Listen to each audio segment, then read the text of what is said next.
साधी सोपी रुचकर रेसिपी. चला तर मग बनवूया शिळ्या पोळ्यांचा चुरमा. मिरची, कांदा, शेंगदाणे आणि 2 चपात्या रात्रीच्या आहेत. त्याला आपण छोटे छोटे तुकडे करून घेऊयात आणि मिक्सरला लावून घेऊयात. हा खूप खमंग आणि खूप छान चवीला खूप छान लागतो आणि पौष्टिक पण आहे. पोळ्या थोड्या बारीक केलं तर छान लागतो, पण जास्त पण बारीक नको. मी तुम्हाला दाखवतेस कशा हव्या आहेत. बघा, आणखीन तुम्हाला एक सांगते की मुलं कढीपत्ता खात नाहीत, तर मी माझ्या मुलांना म्हणजे बारीक करून कढीपत्ता टाकते. तर मी या मिक्सरच्या भांड्याला 4-5 कढीपत्त्याची पानं टाकते, म्हणजे बारीक होऊन निघेल. दिसतोय ना बारीक झालेला. कढईमध्ये तेल टाकायचं.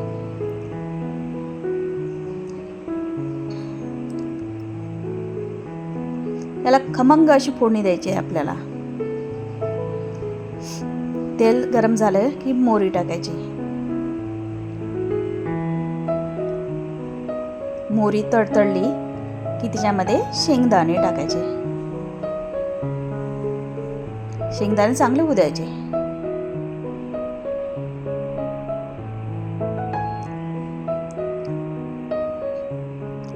शेंगदाणे झाले की तिच्यामध्ये कांदा टाकायचा.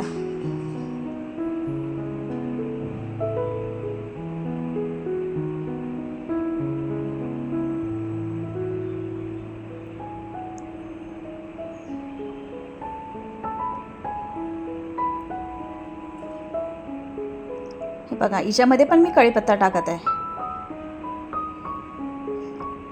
मुलं काढून फेकून देतात. मिरची तुम्हाला जसं तिखट हवं आहे ना त्याप्रमाणे आपण थोडं वरून पण तिखट टाकणार आहे. आवडीनुसार घ्या.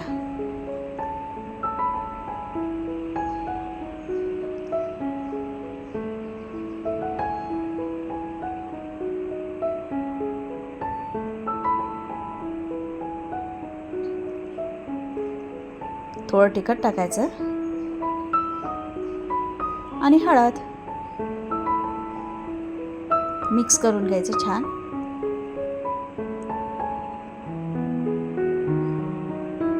आता आपण बारीक केलेल्या पोळ्यांचा चुरमा टाकायचा.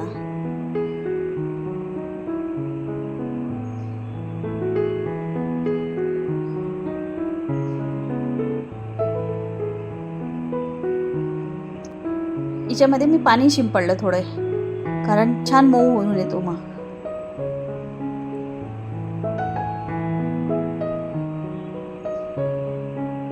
थोडी साखर टाकायची आणि मीठ.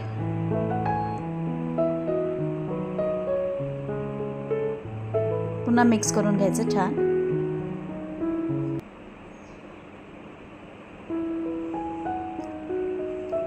झाला की हो आपला शिळ्या पोळ्यांचा चुरमा. थोडीशी वाफ काढून घ्यायची छान आणि घ्यायचं खायला. या खायला. माझी रेसिपी आवडली असेल तर सबस्क्राईब करा, शेअर करा, लाईक करा, कमेंट करा.